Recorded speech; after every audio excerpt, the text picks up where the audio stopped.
আজকে আমরা আলোচনা করতে বসবো কি আইভিএফ পদ্ধতিটা ব্যথা দেয় কি দেয়। আইভিএফ পদ্ধতিতে 3টে ভাগে ভাগ করা যায়। প্রথমটা 10-12 দিনের একটা ইনজেকশন নিয়ে ডিম তৈরি করা, দ্বিতীয়টা ডিম বাইরে পার করা, আর তৃতীয়টা ভ্রূণটাকে প্রস্থাপন করা। প্রথম ভাগে কথা বলি, তো সেখানে 10 দিনের ইনজেকশন নেওয়া হয়। ইনজেকশনগুলো খুবই সূক্ষ্ম, ইনসুলিন টাইপ সিরিঞ্জে দেওয়া হয়।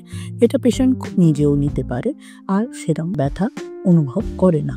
পিকআপটা সাধারণত আমরা আল্ট্রাসোনোগ্রাফির মাধ্যমে অজ্ঞান করে করি, যেখানে পেশেন্ট কিছুই বুঝতে পারে না আর হয়ে যাবার পর তার কোনো ব্যথা বেদনা হয় না।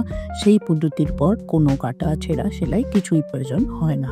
তৃতীয় ভাগটা যেখানে ভ্রূণ প্রস্থাপন করা হয়, অতীব সহজ প্রসেস আর খুবই অল্প সময় হয়ে যায়, যেখানে অ্যানেস্থেশিয়ার কোনো প্রয়োজন হয় না। কিন্তু যে পেশেন্ট অত্যাধিক ভয় পায় কিংবা তাদের কোনো কষ্ট থাকে, তাহলে আমরা সেটা অজ্ঞান করে দিতে পারি সহজে। আইভিএফ পদ্ধতি যাদের লাগে তাদের ব্যথার কোনো প্রয়োজন ইয়া ভয় পাওয়ার কিছু থাকে না।